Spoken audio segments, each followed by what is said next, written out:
Welcome class 8th जागृति online class 8 में आपका स्वागत है।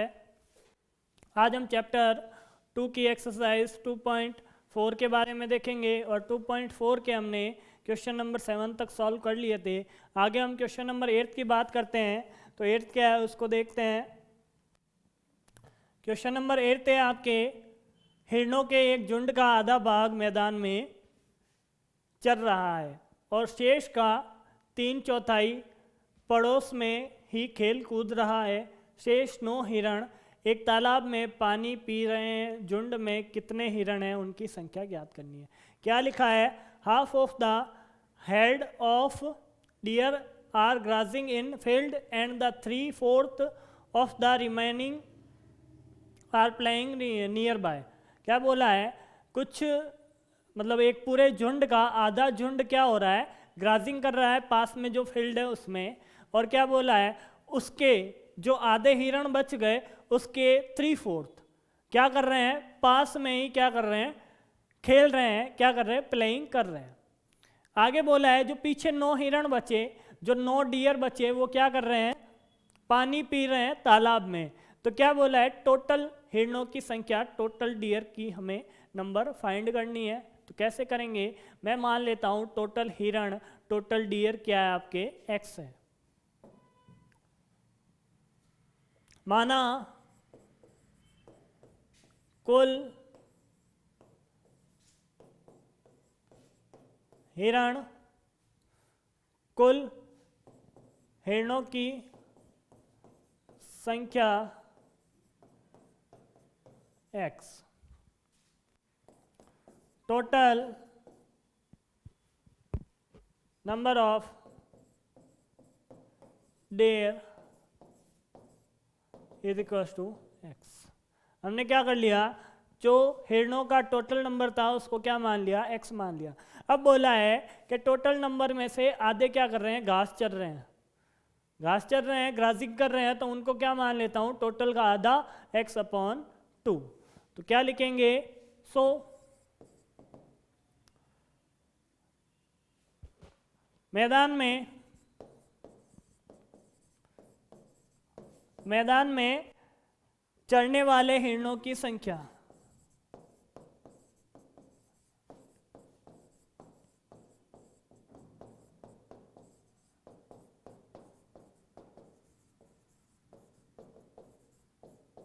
जो मैदान में ग्राजिंग कर रहे हैं, जो number of deer grazing in field, number of dear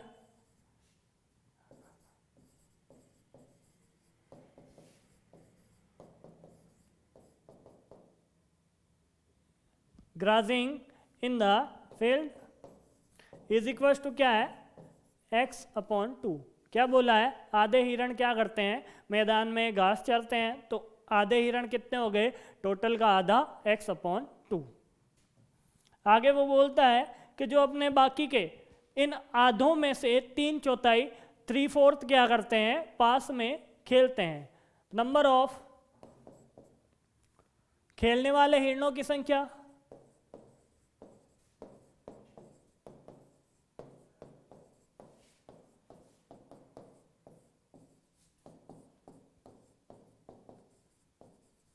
जो पास में हिरण खेलते हैं उनकी संख्या क्या है, आधे का जो पीछे हिरण बचे, इनके बाद जो हिरण बचे उनका क्या होता है, 3/4। आधे हिरणों का 3/4 क्या करता है, पास में घास चरता है।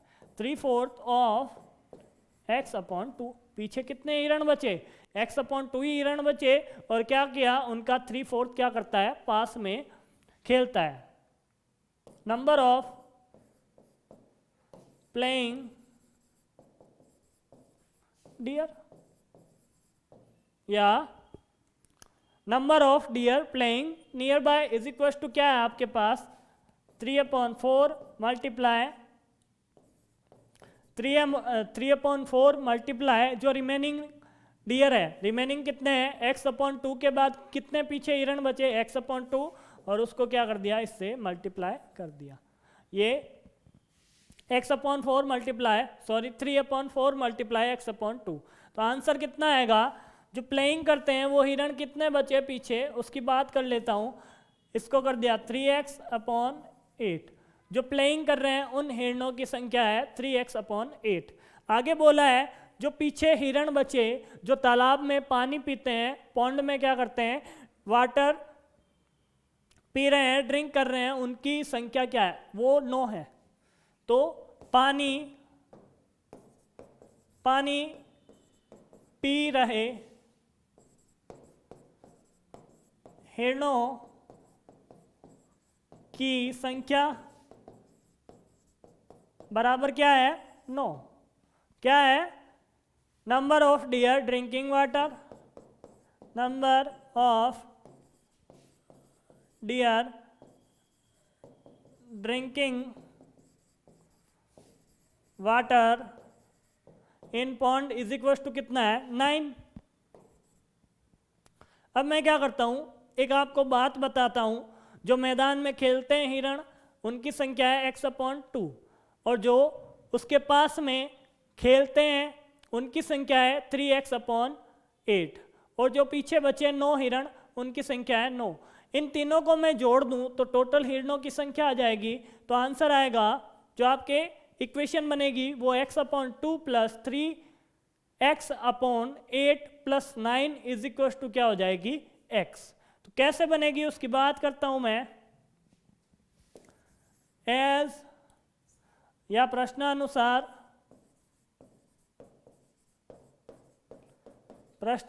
क्या है आपके पास, अकॉर्डिंग टू क्वेश्चन, जो आपके हिरण क्या करते हैं, घास चरते हैं, उनकी संख्या, प्लस जो आपके हिरण खेलते हैं उनकी संख्या, प्लस जो पीछे बचे 9 हिरण हैं उनकी संख्या। जब तीनों की संख्या को जोड़ूंगा तो कुल हिरणों के बराबर आएगा, और कुल हिरण कितने हैं अपने पास, x हैं। तो ये क्या बन गया अपने पास, एक इक्वेशन बन गई, और इसको सॉल्व करके हम क्या निकालेंगे, x की वैल्यू निकालेंगे, और वही क्या है, अपना आंसर है। पहले क्या कर लेता हूँ, इन दोनों को ऐड कर लेता हूँ। तो इन दोनों को ऐड करूँगा तो आंसर आएगा एलसीएम लेके, या फिर आप एक तरीका और यूज़ में ले सकते हो, वो क्या है, इन दोनों का मैं क्या कर देता हूँ, ट्रांसपोज कर देता हूँ। जब दोनों का ट्रांसपोज करूँगा तो लिखूँगा transposing x/2 and 3x/8 to RHS। जब RHS में ट्रांसपोज किया तो वैल्यू आएगी 2x/2 का ट्रांसपोज कर दिया, 3x/8 का भी ट्रांसपोज कर दिया, और पीछे बचा 9 इज इक्वल टू x का x ट्रांसपोज किया, उनका साइन चेंज, दोनों प्लस में थे दोनों माइनस के हो जाएंगे, x/2 और ये माइनस 3x/2 सॉरी 8। ये क्या लिखा हुआ है, x माइनस x/2, पूरे में से आधे कम हुए तो क्या हो गया, x/2। इन दोनों को सॉल्व करूंगा तो हो जाएगा x/2 माइनस 3x/8।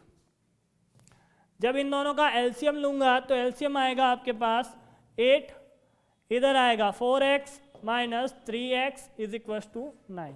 इधर 9 चल रहा है आपके लेफ्ट हैंड साइड में, तो 9 बराबर 4x माइनस 3x। कैसे हुआ, 2 का भाग लगाया, 2 का डिवाइड किया 8 में, तो पीछे आया 4 को क्या कर दिया, x से मल्टीप्लाई कर दिया। तो 9 इज इक्वल टू क्या आ रहा है, x/8।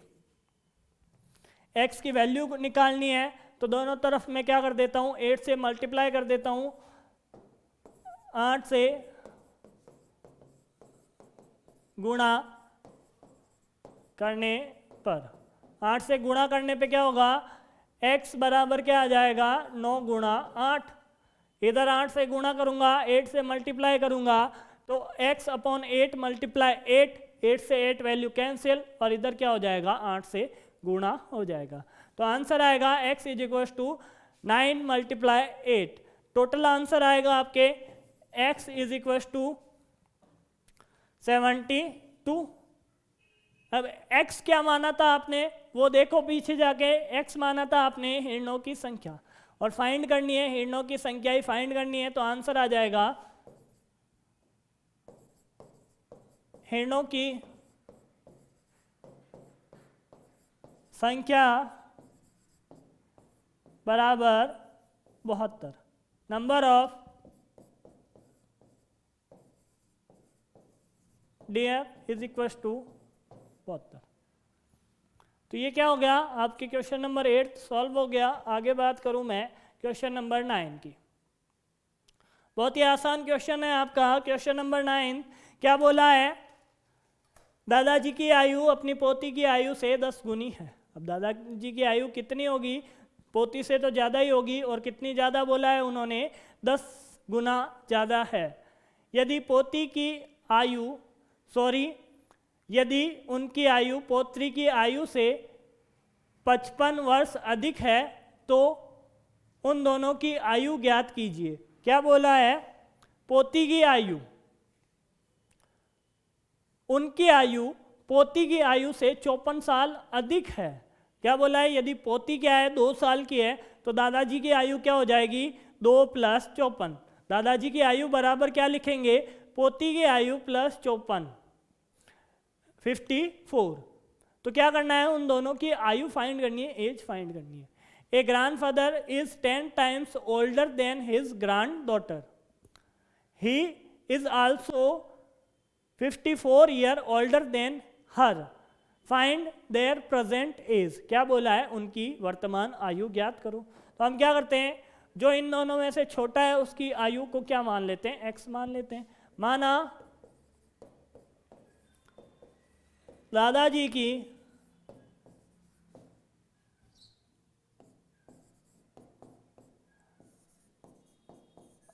आयु बराबर क्या माना मैंने, पोती की आयु मानूंगा क्योंकि पोती क्या है, छोटी है।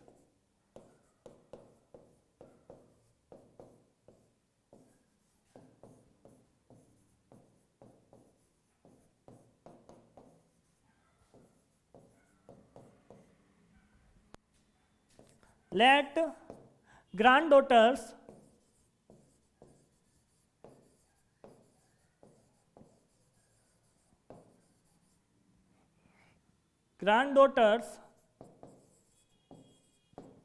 age is equals to x years। ठीक है, x वर्ष मैंने क्या कर लिया, जो उसकी पोती की आयु था वो मान लिया। अब क्या करूंगा, दादाजी की आयु मानूंगा। दादाजी की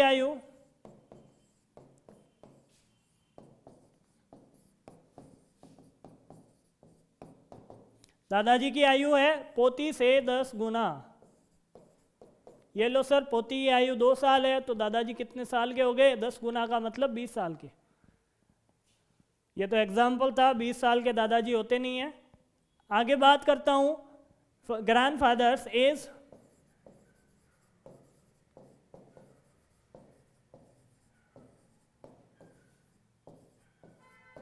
10 times of granddaughter। ठीक है, अब क्या बोला है, जो दादाजी हैं, दादाजी पोती से 54 साल बड़े हैं, तो दादाजी की आयु बराबर पोती की आयु + 54 साल। तो प्रश्नानुसार क्या हो गया, एज पर क्वेश्चन, प्रश्नानुसार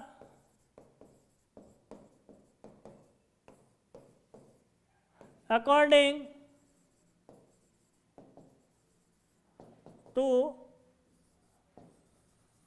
क्वेश्चन क्या हो जाएगा, दादाजी की आयु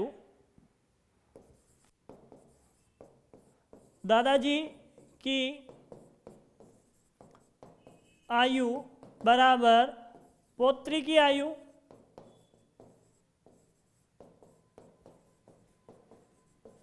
+ 54 साल। मतलब दादाजी क्या है, पोती से 54 साल बड़े हैं, तो दादाजी की आयु निकालने के लिए पोती की आयु में 54 साल जोड़ देंगे तो क्या आ जाएगा, दादाजी की आयु आ जाएगी। ग्रैंडफादर्स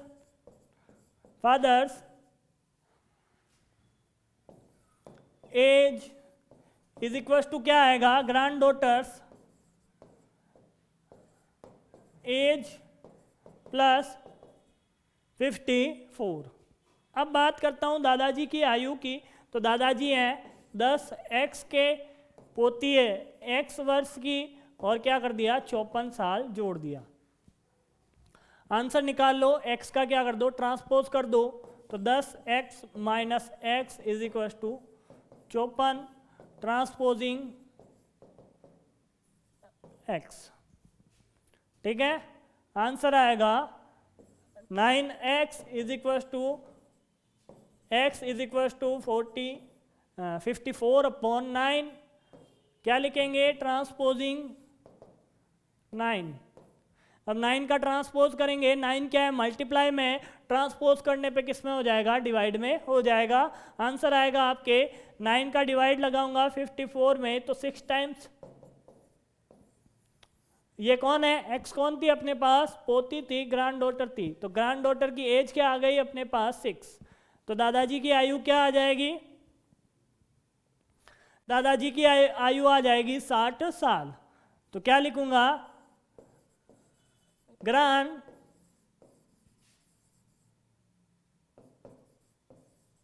डॉटर्स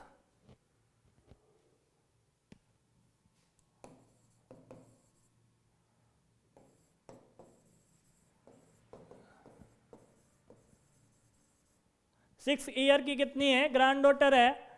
क्या लिखा? पोत्री की आयु, पोत्री की आयु बराबर 6 वर्ष। अब बात करें दादाजी की आयु की, तो दादाजी क्या है? इससे 54 साल ज़्यादा है, तो 6 + 54 करने पे भी क्या आ रहा है? 60 आ रहा है। और क्या है? 10 गुना है। तो दादाजी की आयु 6 गुना 10 करने पे भी क्या आता है? 60 आता है। तो ग्रैंडफादर्स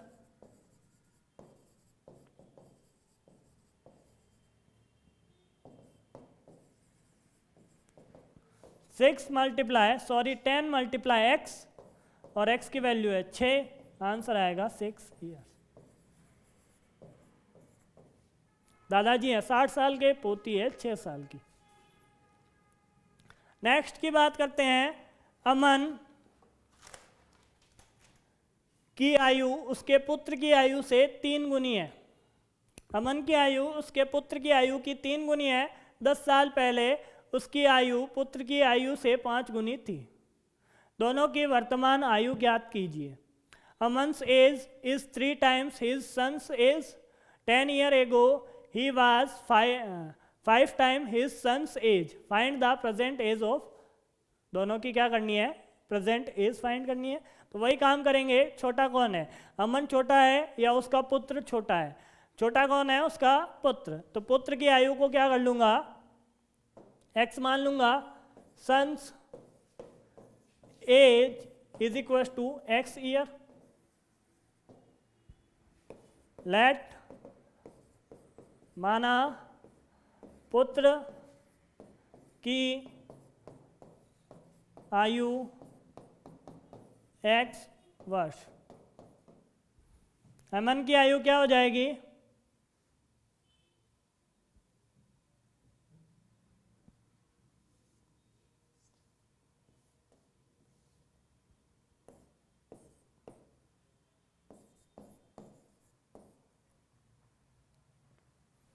अमन की आयु की बात करूं तो अमन क्या है? 3 गुना है। अमन की आयु, आज अमन पुत्र से 3 गुना ज़्यादा है, तो क्या लिख देंगे? 3x वर्ष। Aman's age, Aman's age is equal to 3x year. ठीक है। अब क्या बोला है? क्वेश्चन की कंडीशन क्या है? 10 साल पहले, 10 साल एगो, 10 ईयर एगो अमन्स एज। क्या लिखेंगे? पहले तो क्वेश्चन की कंडीशन लिखने के लिए प्रश्नानुसार अकॉर्डिंग टू क्वेश्चन क्या है? अमन क्या लिखा है? अमन की आयु 10 साल पहले, अमन की आयु 10 वर्ष पहले किसके बराबर है? 5 गुना के उसकी जो पुत्र की आयु है 10 साल पहले की उसके 5 गुना है। पुत्र की आयु 10 वर्ष पहले, ठीक है। पहले का मतलब पीछे की आयु की बात की है, तो अमन्स age 10 year ago, Aman's age 10 years ago is equal to क्या लिखा है 5 टाइम्स सन्स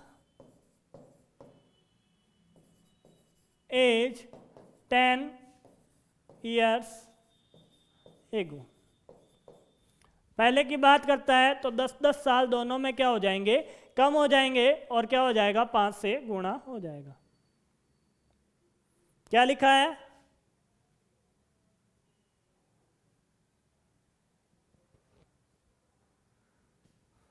सॉरी, यहाँ पे क्या करना है, जो अमन की प्रेजेंट एज है उसको 10 साल पीछे ले जाना है। तो अमन की वर्तमान आयु है 3 वर्ष 3x, उसको क्या करना है 10 साल पीछे ले जाना है। तो 10 क्या कर लिए, उससे 10 साल माइनस कर लिए, और बराबर क्या आएगा 5 गुणा जो सन की आयु थी x थी उसको भी क्या करना है 10 साल पीछे ले जाना है, x माइनस 10। तो ये क्या हो गया, इक्वेशन बन गई। इसमें तो कोई सॉल्यूशन नहीं होगा, तो एक बार ऐसे ही 5 को अंदर गुणा किया तो 5x माइनस 50, 5 को 10 से गुणा किया तो ये क्या आया 50। आगे मैं बात करता हूँ x फाइंड करने की, तो 3x को क्या कर देता हूँ, ट्रांसपोज कर देता हूँ, तो क्या होगा माइनस 10, 3x का ट्रांसपोज कर दिया, पीछे बचा माइनस 10x, सॉरी माइनस का 10 बराबर 5x माइनस 50, और जब इस 3x का ट्रांसपोज किया तो ये आया माइनस में। क्या लिखेंगे, ट्रांसपोजिंग 3x, ये माइनस का 10 बराबर 5 में से 3 कम हुए तो 2, और कम कौन हुआ, x कम हुआ, तो आ गया x माइनस 50। अब क्या करना है, हमें x की वैल्यू चाहिए, जो x के साथ वेरिएबल लिखा हुआ है, जो प्लस माइनस में कांस्टेंट लिखा हुआ है, सॉरी, उसका क्या कर देना है, ट्रांसपोज कर देना है। तो जब माइनस 50 का ट्रांसपोज करूंगा तो किस में आएगा, प्लस में, और बराबर में कौन आएगा 2x, लिखेंगे ट्रांसपोजिंग माइनस 50। जब माइनस 10 प्लस 50 करते हैं तो क्या आता है 40 बराबर 2x। x की वैल्यू निकालनी है तो दोनों तरफ क्या कर दो, 2 का डिवाइड कर दो, डिवाइडिंग बाय 2। x की वैल्यू आएगी आपके 20 बराबर x, तो x बराबर 20। ये 20 हमने क्या माना था, जो छोटा है उसको क्या मानते हैं, x मानते हैं, और छोटा कौन है, पुत्र। तो सन्स की एज क्या हो जाएगी, एज ऑफ सन या son's age is equal to 20 year. Son's age is equal to 20 year and Aman age, Aman's age is equal to क्या आएगा 3 मल्टीप्लाई x, तो क्या हो जाएगा 3 multiply 20 is equal to 16 years, ठीक है। तो अमन की एज आई 60 साल और पुत्र की एज आई 20 साल। बात करूं आगे क्या आएगा, इसमें 10 क्वेश्चन थे अपने पास 2.4 में, आगे हम बात करेंगे 2.5 की। अब 2.5 क्या है आपके पास, 2.5 की बात करता हूं तो 2.5 में आपके पास सारे इक्वेशन है, और क्या करना है x की वैल्यू फाइंड करनी है। बहुत ही आसान है। पहले 6 क्वेश्चन क्या है उनकी बात कर लेते हैं। निम्न रेखीय समीकरणों को हल कीजिए, solve the following linear equation. Equation में x गिवन है तो x की वैल्यू फाइंड करनी है, y गिवन है तो y की वैल्यू फाइंड करनी है, n m जो भी आपके वेरिएबल गिवन है उसकी वैल्यू फाइंड करनी है। तो वैल्यू कैसे फाइंड करेंगे, ये जो आपके पास इक्वेशन है वो थोड़ी सी अलग फॉर्मेट में है, कुछ रैशनल नंबर है, सॉरी अपॉन में फ्रैक्शन में गिवन है आपके पास नंबर और वेरिएबल, और कुछ सिंपल नंबर गिवन है, वेरिएबल गिवन है। तो कैसे हम इसकी वैल्यू फाइंड करेंगे उसकी बात कर लेता हूँ। बहुत ही आसान है। एक बात याद रखना, चाहे वेरिएबल में हो चाहे कांस्टेंट में आपके पास क्या हो, डिनोमिनेटर गिवन हो, आपको क्या करना है, इन सारे सवालों में पहले उसका एलसीएम लेना है। दूसरा तरीका, जितने भी डिनोमिनेटर हो उनको उस पूरी इक्वेशन से मल्टीप्लाई कर देना है। पहला तरीका, इन दोनों का एलसीएम लो आपस में, फिर क्या कर दो, क्रॉस मल्टीप्लिकेशन करवा दो। एक और तरीका, पूरी इक्वेशन को 2 से मल्टीप्लाई करो तो ये 2 गायब होगा, 5 से मल्टीप्लाई करोगे तो ये 5 गायब हो जाएगा, 3 से मल्टीप्लाई करोगे ये 3 गायब हो जाएगा, 4 से मल्टीप्लाई करोगे तो ये 4 गायब हो जाएगा। पर्सनली एक एक को मल्टीप्लाई नहीं करके तीनों को हम क्या कर देते हैं, साथ में ही मल्टीप्लाई कर देते हैं। तो मैं क्या करता हूँ, 2 और 4 में से 4 को मल्टीप्लाई करता हूँ तो 2 भी गायब हो जाएगा और 4 भी गायब हो जाएगा। तो क्या करते हैं, सबसे पहले जो भी आपके डिनोमिनेटर गिवन हो, नंबर गिवन हो, उनको क्या कर देते हैं, पूरी इक्वेशन में मल्टीप्लाई कर देते हैं। 5, 3, 4 जो भी डिनोमिनेटर गिवन हो उन सबको क्या कर दो, मल्टीप्लाई कर दो। जब मल्टीप्लाई करेंगे आप ये भी कर सकते हो, 2, 5, 3, 4 चारों का मल्टीप्लाई कर सकते हो। लास्ट में जाके x की वैल्यू या t की वैल्यू जो भी है वो सेम आनी है। तो मैं क्या कर देता हूँ, मुझे पता है 2 और 4 में से 4 का मल्टीप्लाई करने पे 2 और 4 दोनों ही क्या हो जाएंगे, हट जाएंगे। इसलिए मैं क्या करता हूँ, सॉल्यूशन, समीकरण को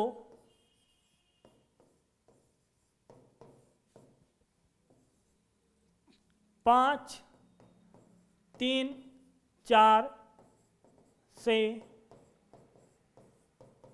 गुणा करने पर मल्टीप्लाई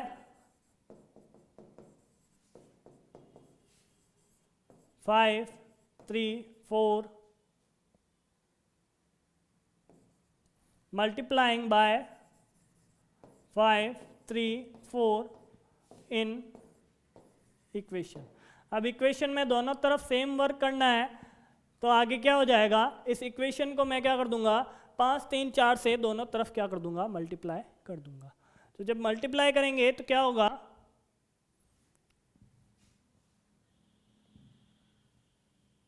ये जो आपकी इक्वेशन है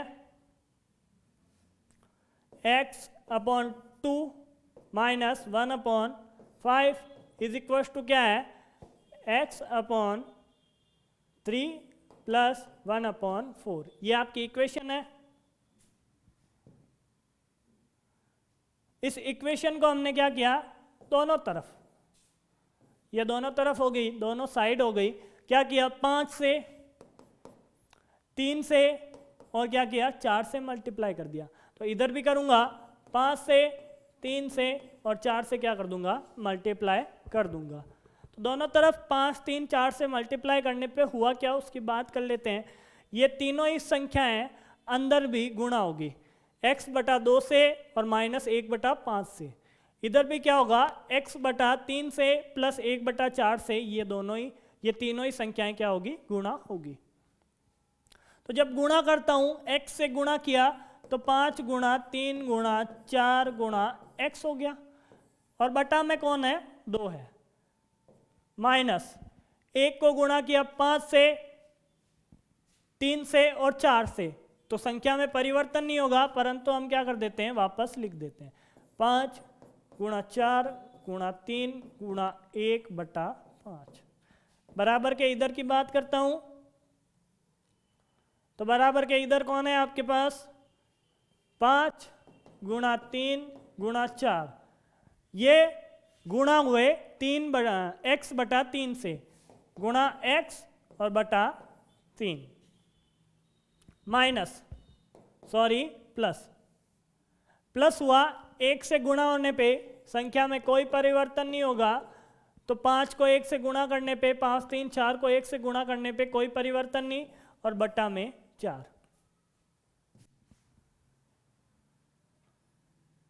अब बात कर लेता हूँ, 5 गुणा 3 गुणा 4x इसकी बात करते हैं पहले, इस वाले पोर्शन की।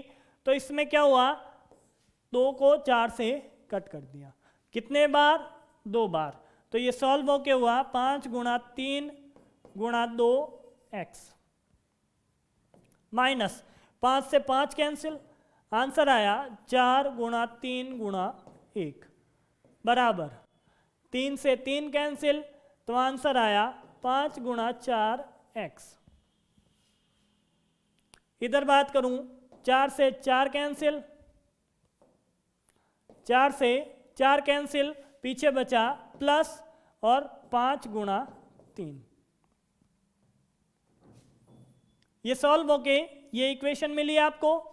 इसमें हमें क्या करना है, जो नंबर और वेरिएबल आपस में मल्टीप्लाई होते हैं उनको मल्टीप्लाई कर लेना है। तो मल्टीप्लाई करने पे 5 गुणा 3 गुणा 2 क्या हुए, 30 और इनके साथ वेरिएबल है x माइनस 4 को 3 से गुणा किया तो आंसर आया 12 और 12 को 1 से गुणा करते हैं तो भी क्या आता है 12 बराबर 5 को गुणा किया 4 से तो 20 और साथ में x प्लस 5 को गुणा किया 3 से तो 15। आगे बात करूं, आगे आपके पास क्या है 30x माइनस 12 और 20x प्लस 15। क्या होगा, 20x छोटा है तो इसका हम क्या कर देते हैं, ट्रांसपोज कर देते हैं। तो क्या किया मैंने, 20x का ट्रांसपोज किया। 20 किधर आएगा, लेफ्ट हैंड साइड में, तो लेफ्ट हैंड साइड को एक बार लिख लो और जो ट्रांसपोज होता है वेरिएबल उसको सबसे लास्ट में लिखना है। साइन चेंज कर दिया, प्लस का क्या हो गया माइनस और ये हो गया 20x बराबर का बराबर और इधर बचा 15। 30 और 20 को जब सॉल्व किया तो बीच में निशान माइनस का, तो संख्या आएगी 10। 30 और 20 को माइनस करने पे 10 आता है और किसका 10 है, ये x का, तो ये हो गया x। साथ में कौन है, माइनस 12 बराबर 15। अब आपको पता है माइनस के 12 का ट्रांसपोज करूंगा, यहाँ पे लिख लेना ट्रांसपोजिंग 20x। अब आपको लिखने की इतनी रिक्वायरमेंट नहीं है क्योंकि आपको सारी चीज़ें याद हो गई, कहाँ पे ट्रांसपोज करना है, कहाँ पे क्या करना है, डिवाइड करना है। तो लिखो तो भी सही है, नहीं लिखो तो भी कोई नंबर नहीं काटेगा। आगे मैंने कर लिया, माइनस 12 का ट्रांसपोज करता हूं तो ये आता है 15 प्लस 12। आंसर क्या आएगा आपके पास, ट्रांसपोजिंग, पहले इसका रीजन लिखता हूं, ट्रांसपोजिंग 12 किसका, माइनस का। आगे इन दोनों को ऐड कर लेता हूं तो आता है 27 और ये है 10x। अब क्या कर लिया, दोनों तरफ हमने क्या कर लिया, 10 का भाग लगा लिया, 10 का क्या कर लिया, डिवाइड कर लिया, तो आंसर आएगा x is equal to 27/10। x is equal to 27/10। Answer क्या लिखेंगे, इसका रीजन लिखेंगे डिवाइडिंग 10 बोथ साइड।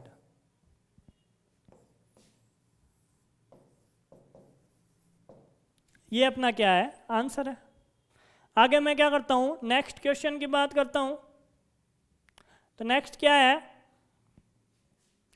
नेक्स्ट है आपका दूसरा क्वेश्चन है n/2 minus 3n/4 plus 5n/6 is equal to 21।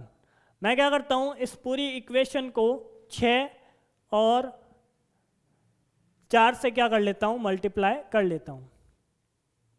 Step by step चलते हैं, देखते हैं क्या होता है। पहले मैं क्या करता हूं, 2 से मल्टीप्लाई करता हूं इसको हटाने के लिए। देखना आप लोग क्या होगा, multiply by 2 both side. Step by step चलते हैं एक बार, उसके बाद क्या करेंगे, एक और तरीका बताऊंगा। एक बार तो तरीका बताया कि पूरे जो भी डिनोमिनेटर हो उनको क्या कर लो, गुणा कर लो दोनों तरफ। 2 से भी गुणा कर लो, 4 से भी गुणा कर लो और 6 से भी गुणा कर लो। आगे हम देखते हैं, 2 से गुणा किया तो क्या होता है, 2 से गुणा करूंगा तो पूरी जो भी आपकी पद है, ये टर्म है n/2 वाली, वो क्या हो जाएगी, 2 से मल्टीप्लाई हो जाएगी। आगे की टर्म भी 2 से मल्टीप्लाई हुई, फिर 5n/6 भी क्या हो जाएगा, 2 से मल्टीप्लाई हो जाएगा। ये लो सर, जो मल्टीप्लाई हुआ उन्हें ब्रैकेट में रख लिया और क्या किया, 21 को भी क्या कर दिया, 2 से गुणा कर दिया।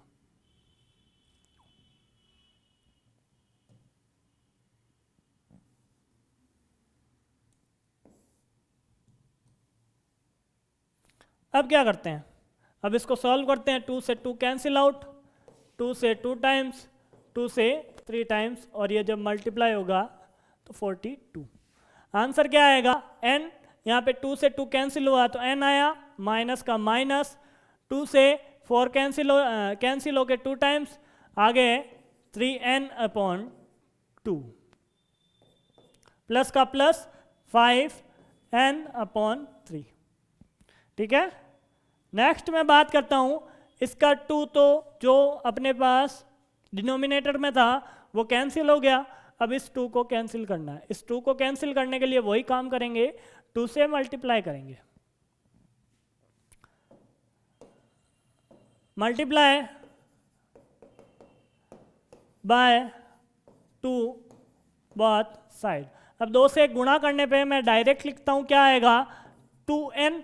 जब n को मल्टीप्लाई करूंगा तो 2n माइनस 3n/2 है, तो 2 से जब गुणा करूंगा तो 2 से 2 क्या हो जाएगा, कैंसिल आउट, पीछे बचा 3n, प्लस 2 से 3 कैंसिल नहीं होता है तो क्या करूंगा, 2 को मल्टीप्लाई कर दूंगा तो ये हो जाएगा 10n/3 बराबर।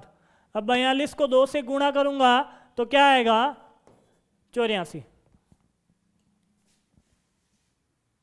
अब क्या होता है देखना, अब अपने पास डिनोमिनेटर कौन बचा है, 3 बचा है, तो 3 को क्या कर देते हैं, मल्टीप्लाई कर देते हैं। 3 को मल्टीप्लाई करने पे क्या होगा, 3 को मल्टीप्लाई करने पे ये भी हो जाएगा 6n, माइनस 3 को मल्टीप्लाई किया तो 9n, प्लस 3 से 3 कैंसिल आउट, और आगे 84 भी क्या हो जाएगा, 3 से मल्टीप्लाई हो जाएगा। तो लिखते हैं multiply by 3 both side.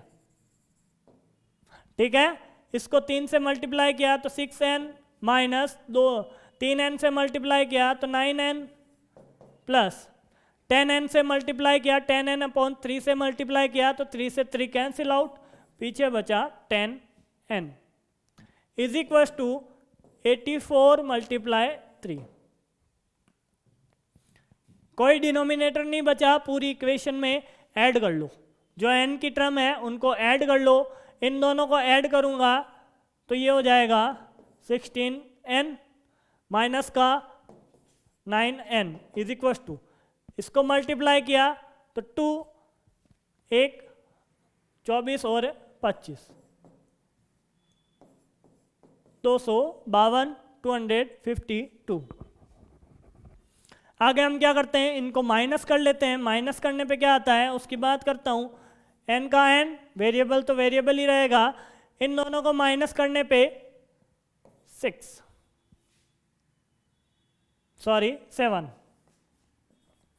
7n, 16 में से 9 कम किया तो कितना आया, 7, बराबर कौन है, 252 n। अब क्या है, 7n is equal to 252, n की वैल्यू निकालनी है तो 7 का क्या कर दो, दोनों तरफ क्या कर दो, डिवाइड कर दो। तो दोनों तरफ डिवाइड किया तो आंसर आया n इज इक्वल टू 252/7।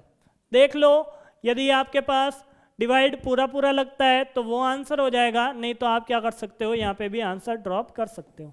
अब डिवाइड करके देखूं क्या होगा, एक बार डिवाइड करके देख लेते हैं कि पूरा पूरा डिवाइड लगता है कि नहीं लगता है। 21 3 4 2 6 डिवाइड लगेगा और 36 टाइम लगेगा, तो आंसर आ जाएगा n इज इक्वल टू 36। आगे हम बात करते हैं x plus 7 minus 8x upon 3 is equal to 17 upon 6 minus 5x upon 2। इसका आंसर निकालने के लिए पहले मैं क्या करता हूँ, एक और तरीका बताता हूँ आपको कि कैसे इसको हल कर सकते हैं। दो तरीके बताए थे मैंने आपको। पहला तरीका था कि जितने भी डिनोमिनेटर हो सबको मल्टीप्लाई कर लो। अब यहाँ पे क्या है, आपके पास 3, 6 और 2 है। यदि मैं पूरी इक्वेशन को 6 से मल्टीप्लाई कर दूँ, किससे मल्टीप्लाई कर दूँ, 6 से मल्टीप्लाई कर दूँ, तो सारे डिनोमिनेटर गायब हो जाएंगे। कैसे होंगे उसकी बात करता हूँ। 6 से मल्टीप्लाई किया तो ये 6 गायब, 6 से मल्टीप्लाई किया तो 2 गायब और 3 भी गायब। तो 3 क्या है, ये 6 क्या है, इन तीनों का क्या है, एलसीएम है। ये 6 क्या है, एलसीएम ऑफ 3, 2, 6। कहने का मतलब है जो डिनोमिनेटर है आपका, कितने भी डिनोमिनेटर हो उन सब का क्या निकालना है, एलसीएम निकालना है। जो एलसीएम आए उसको पूरे को क्या कर देना है, दोनों तरफ क्या कर देना है, मल्टीप्लाई कर देना है। तो दोनों इन तीनों का एलसीएम आया 6, तो 6 को मल्टीप्लाई करने पे ये पूरी इक्वेशन क्या हो जाएगी, इस पूरे इक्वेशन के डिनोमिनेटर क्या हो जाएंगे, गायब हो जाएंगे। तो कैसे करेंगे, मल्टीप्लाई बाय 6 बोथ साइड्स। अब दोनों तरफ क्या कर दिया, इसके एलसीएम से मल्टीप्लाई किया तो आंसर आएगा x plus 7 minus 8x upon 3। इस पूरे को मैंने 6 से मल्टीप्लाई किया और बराबर में कौन है, 17/6, 17/6 माइनस 5x/2। इस पूरे को किससे मल्टीप्लाई करना है, 6 से। तो ये क्या कर दिया मैंने, इस पूरे को 6 से मल्टीप्लाई कर दिया। क्या आंसर आएगा, 6x, x से मल्टीप्लाई किया तो 6x प्लस 6 को 7 से मल्टीप्लाई किया तो 42 माइनस 6 गुना 8x/3। ठीक है, इस 6 को क्या कर लिया, 8x अपॉन 3 से क्या कर लिया, मल्टीप्लाई कर लिया, बराबर। जब 17/6 से 6 को गुणा करूंगा तो एक बार लिखते हैं क्या होता है, माइनस 6 गुणा 5x/2।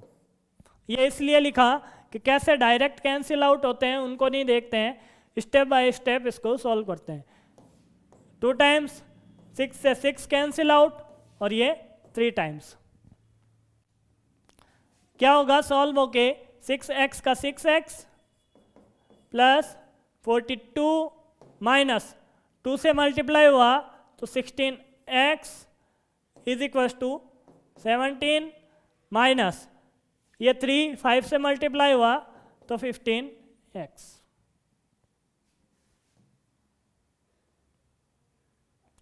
ठीक है, अब क्या करना है, ये दो टर्म किसकी है, x की है, तो इनको आपस में सॉल्व कर लो। जब 6x में से 16x कम हुए तो पीछे माइनस के 10x प्लस 42 बराबर 17 माइनस 15x। अब मैं क्या करता हूँ, माइनस 15x का क्या कर लेता हूँ, ट्रांसपोज कर लेता हूँ। माइनस 15x का ट्रांसपोज किया तो आंसर क्या आएगा, देखना, ये इधर माइनस का 10x प्लस 42 और जब माइनस के 15x का ट्रांसपोज किया तो प्लस का 15x बराबर कौन है, 17। लिख देंगे ट्रांसपोजिंग माइनस 15x। माइनस का 10x और प्लस का 15x, 15 में से 10 को कम करूं तो आंसर आएगा 5। किसका है, x का, प्लस 42 बराबर 17। अब क्या होगा, अब जो ये 5x प्लस 42 बराबर 17 है, इस 42 का क्या कर दूंगा, ट्रांसपोज कर दूंगा। इस 42 का ट्रांसपोज किया तो पीछे बचा 5x बराबर 17 माइनस 42। ट्रांसपोजिंग 42। आंसर क्या आएगा उसकी बात करते हैं। x 42 में से 17 कम करेंगे तो जो इनका डिफरेंस होगा वो तो आएगा नंबर, और इनके बीच में साइन आएगा। छोटी नंबर में से बड़ी नंबर को कम करते हैं तो आंसर आता है माइनस का। तो आंसर आएगा माइनस का, कितना आएगा 42 माइनस 17, कितना आएगा 25।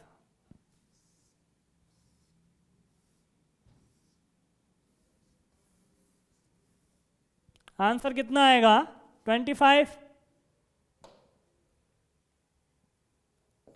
x की वैल्यू निकालनी है, सॉरी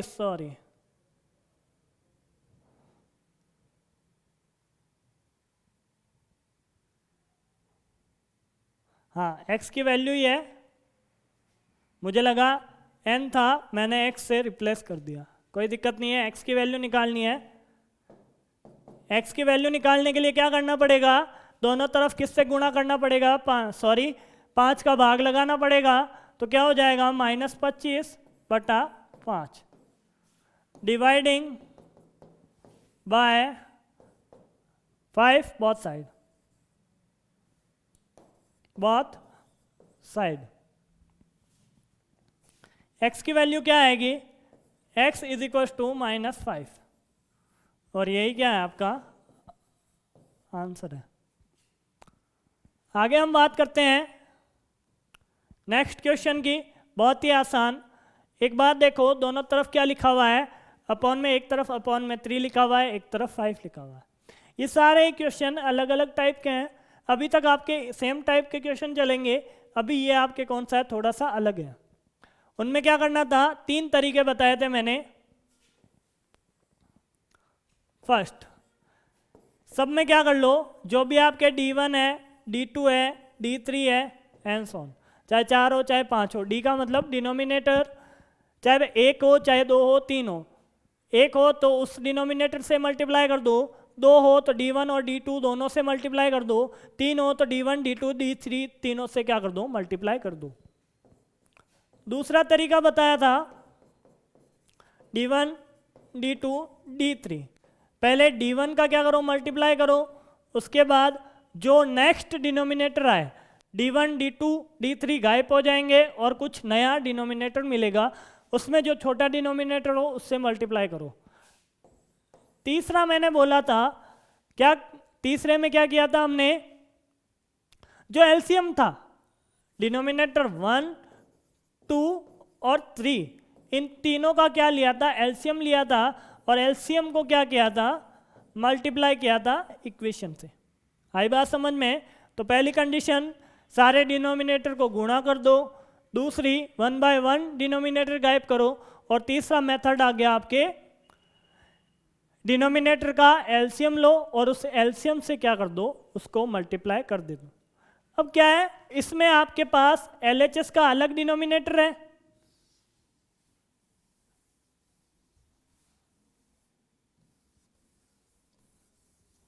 यहां पे क्या है आपके पास, देखो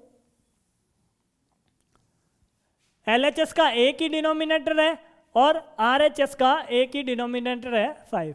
जब एलएचएस और आरएचएस का अलग अलग सिंगल डिनोमिनेटर हो तो आपको एक मेथड बताता हूं, क्रॉस मल्टीप्लिकेशन। क्रॉस मल्टीप्लिकेशन में एक बार मैं आपको ये लिख लो वापस,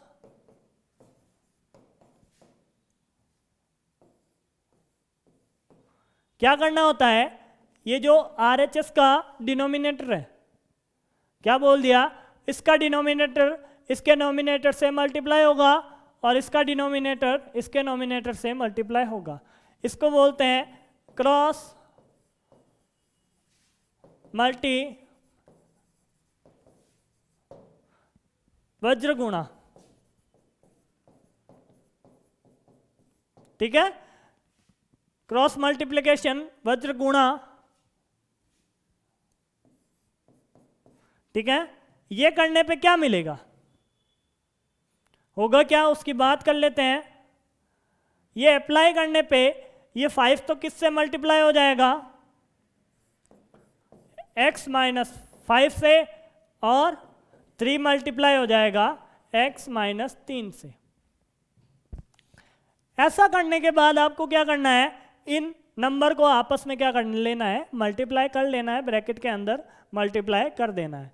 जब ब्रैकेट के अंदर मल्टीप्लाई करूंगा तो क्या होगा, देखना आप लोग, ये x क्या हो जाएगा, 5 से मल्टीप्लाई होके 5x माइनस 25 बराबर 3x माइनस 9।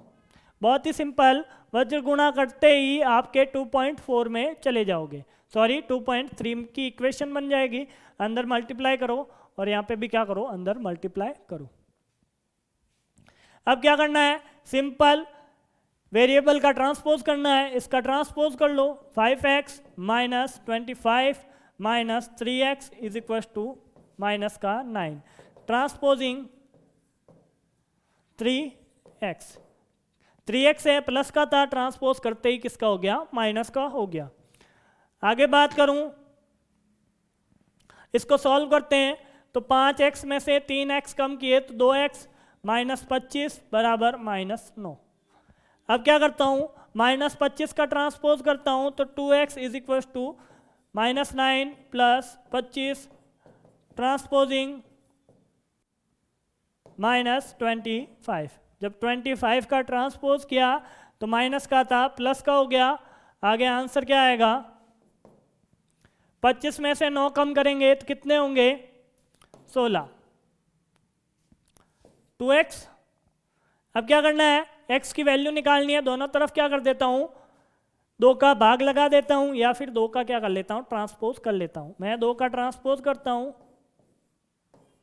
ट्रांसपोजिंग 2। जब 2 का ट्रांसपोज किया तो आंसर क्या आएगा, x इज इक्वल टू 8, और यही क्या है अपने पास आंसर है। अगले क्वेश्चन की बात नेक्स्ट वीडियो में करेंगे, आज के लिए बस इतना ही, थैंक यू।